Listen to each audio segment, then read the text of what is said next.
wonderful to be here with you again. And don't you like the theme, pray, vote, and stand?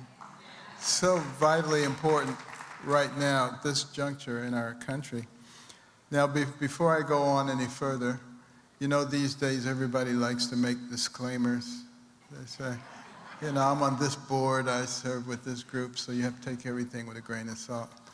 Well, I have a disclaimer, and it is that I am not politically correct.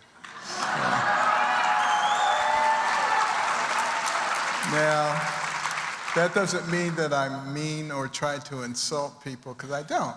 I go out of my way not to do that. But I also found out that it's not worth tying yourself into a little pretzel so that you don't offend anybody, because today people are offended so easily. Have you noticed that? It's just crazy. And you know, when I was a kid, they had a saying, sticks and stones may break my bones, but names will never hurt. I don't think the kids know that anymore. They don't teach that to them anymore. They say, if somebody says something to you, go to your safe space, you know? The whole thing has changed. But we can't let it change too much, because freedom of speech is such an important part of the American dream. And have you noticed that America is the only country that has a dream? There's no French dream. There's no Portuguese dream, no Nigerian dream, no Canadian dream. The Canadians thought they had one until recently, but we're the only ones. We're the only ones who actually have a dream, that shiny city on the hill.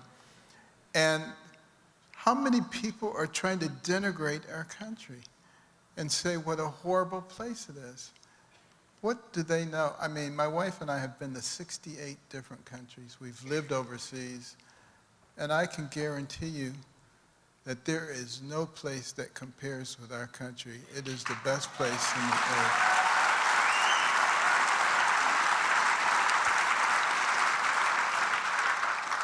And it's our job to maintain that dream for others. You know, a lot of people have given up on the dream. They say, I just want to survive because of all the things that are going on in our country right now. It's the same country, the same people, but we have had injected into our midst some who want to fundamentally change our country. And that is a big, big issue. But my American dream was to be a doctor. It was the only thing that interested me as a little kid. I loved anything that had to do with medicine. Dr. Kildare, Dr. Casey, man. I was all over that stuff. And I even liked going to the doctor's office. I mean, I would gladly have a shot just so I could smell the alcohol swabs. You know? Well, maybe not a COVID shot.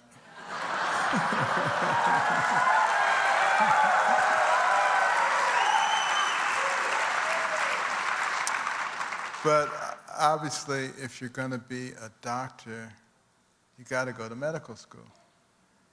And I was a terrible student. I was the worst student you could imagine. Everybody called me horrible names. They teased me all the time. I admired the smart kids, though. And there was one kid, his name was Steve. He was the smartest kid in the class, and he wanted to make sure you knew that. After a test, he'd come up to you and hold his A in your face and say, let me see yours, let me see yours. You want to let him see it, all right. But you'd get into trouble for that. But, you know, my mother was such an amazing person. She believed in me when nobody else did. And she was always saying, Benjamin, you're much too smart to bring home grades like this. I brought them home anyway, but she was always saying that, you know. And, you know, she was encouraging. She had had less than a third grade education herself. And she prayed to God for wisdom, because she wanted us to have a different life. And she knew that it was surrounding education, because the homes that she cleaned as a domestic, they had a lot of books. And she noticed that they read a lot of books. They didn't watch a lot of TV. So she came home and imposed that on me and my brother. And we were not happy campers. I mean, in today's world, we would have called social services. They probably would have led her away in handcuffs, you know. But we had to read the books. And I didn't enjoy that at all, at first. But after a while, I actually began to enjoy reading those books. Starting reading about entrepreneurs and innovators and explorers and surgeons and scientists. And as I read their stories, it became very clear to me that the person who has the most to do with what happens to you is you. It's not somebody else. It's not some circumstance. I stopped listening to all of those people who were saying, you can't do it. The situation is difficult for someone like yourself. There are too many obstacles. And also my mother was an incredible person. She never made excuses, no matter what was going on, and she never accepted excuses from us. And if we ever had an excuse, the very next thing out of her mouth was a poem called Yourself to Blame. And we didn't want to hear that poem. So we stopped making excuses. I think that was a very cool thing. But I got to the place where I was just reading. If I had 5 minutes, I was reading a book. And in the space of a year and a half, I went from the bottom of the class to the top of the class, much to the consternation of all those people who teased me and called me dummy. And I remember going up to Steve after a test, and I said, Steve, how'd you do on the test? And he poked out his chest. He said, I got a 91. I said, well, gee, that's too bad. I got 100.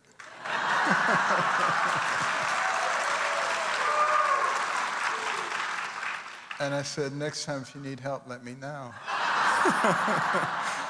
Now, I was probably a little obnoxious, but it sure felt good to say that that's turkey. But you know what? I had the exact same brain when I was at the bottom of the class that I had at the top of the class. What does that tell you about potential? We are made in the image of God, and God is no dummy. He gave us these amazing brains that remember everything you've ever seen, everything you've ever heard, can process more than 2 million bits of information in 1 second. The human brain is the most amazing thing in the universe. And yet, have you noticed how there are forces in our society today that are trying to take advantage of that developing human brain? They're trying to take advantage of our children. You know, the brain develops incredibly rapidly after conception. Hundreds of thousands of neurons every single day. And the brain continues to develop into the mid to late 20s. So that's the reason that someone who's 15 years old doesn't get a driver's license. They don't quite process things the way that a fully mature individual does. The more mature they get, obviously, the better they process things. But can you imagine taking advantage of grade school children whose brains haven't developed, who are very suggestible and very curious, and then you go up to them and tell them you may not be a girl or a boy, and it has a much bigger impact on them than it would on somebody who has a mature brain. That's the very reason that God gave children parents, to protect them.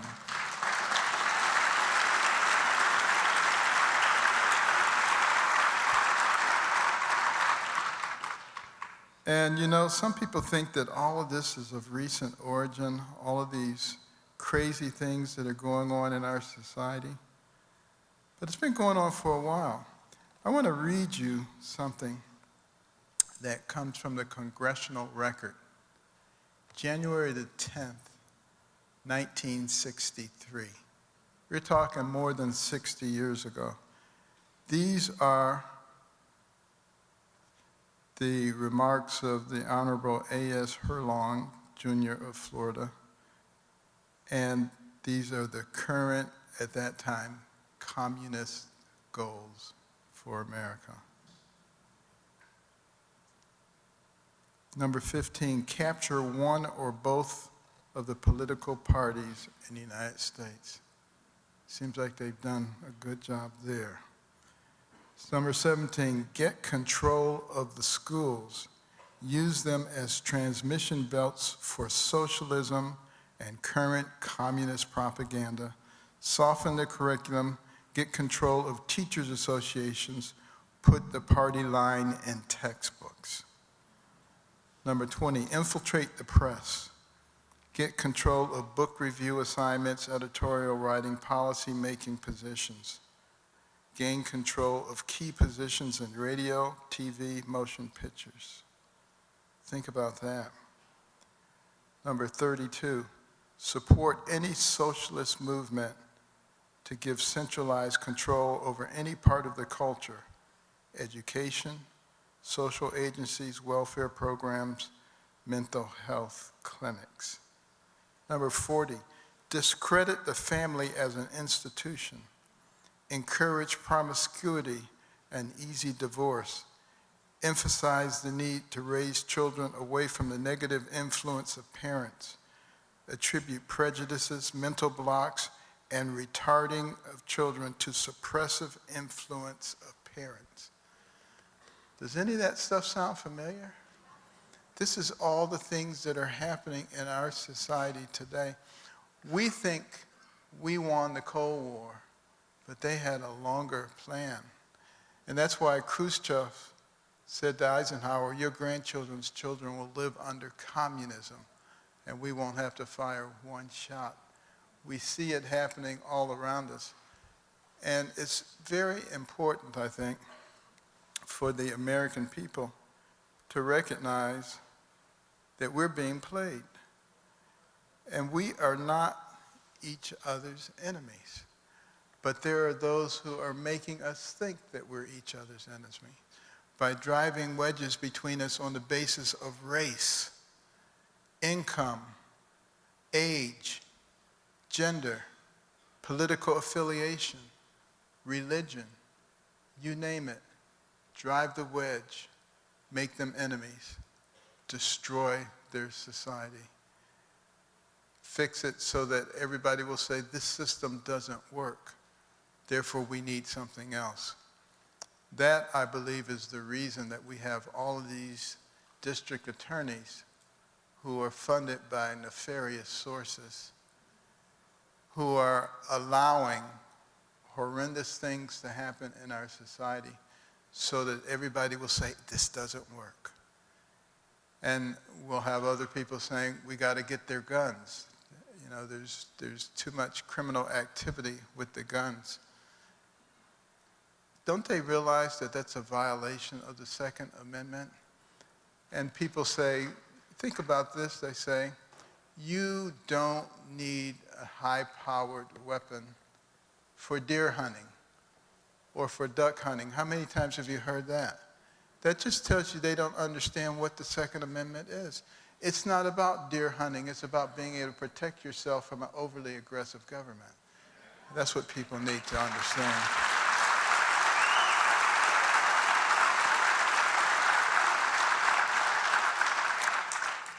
But the other issue that is so serious is the educational issue. Some of you probably saw the report about 5 months ago, the Baltimore schools. They were following 23 public schools in Baltimore, assessing them for children who could perform math at grade level, elementary, middle, and high schools. Out of the thousands of kids that were assessed, the number who could perform math at grade level, 0. And it's not unique to Baltimore. We're seeing this across the country. But you know what? This is not a new phenomenon. This has occurred historically in other countries too, particularly before they became socialist and communist countries. It's called dumbing down the population. Because if people are ignorant, it's easy to tell them anything. You've probably seen some of those man on the street interviews, haven't you? Where they ask them just basic stuff like, who fought in the Civil War? And they're like, France? I mean, they have no idea. It must hurt to be that ignorant. But the fact of the matter is, people can tell you anything when that's the case. Someone could come up to you and say, Bidenomics really works. And you're actually better off than you were before, and your dollar actually goes further. You gotta be pretty stupid to believe that, you know? But that's why you dumb people down. You can tell them there's no problem at the border, even though there are thousands, if not millions, of people streaming across, some of whom are dangerous people, some of whom are terrorists. I mean, if Iran, who thinks that we're the great Satan, is not sending its operatives through those open borders to wreak havoc upon us, then they would be guilty of terrorist malpractice. I'm sure they are sending people over here to deal with that. But you know what it's going to require for us to get back on the right track? Courage. It's going to require us to understand what our history is. This is a country that was founded on Judeo-Christian values and principles. Our founding document, the Declaration of Independence, says that our rights come from God and not from government. And it is us.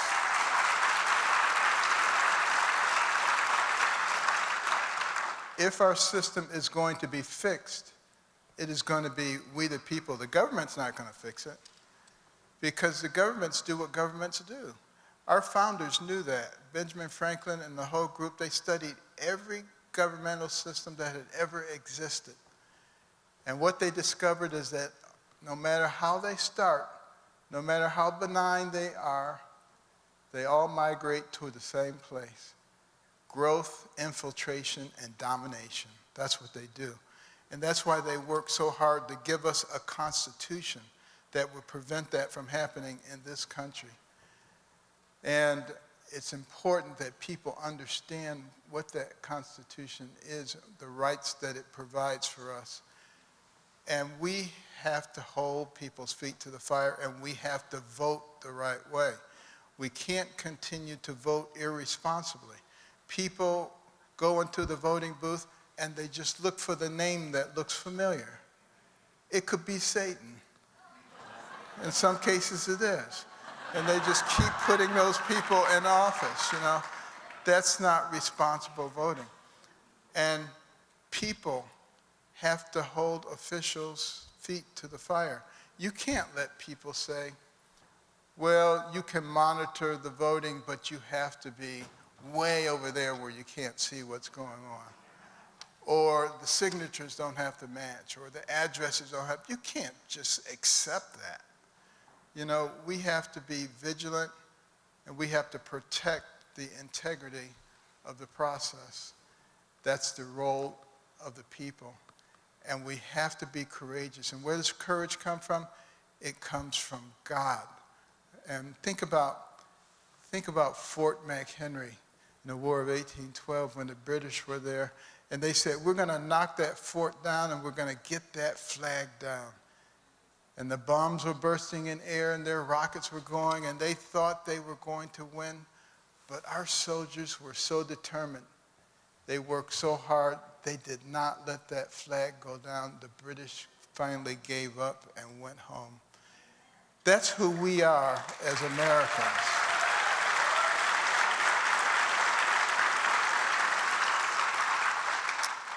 And we must remember, if we're going to be the land of the free, we must also be the home of the brave. Thank you. God bless you.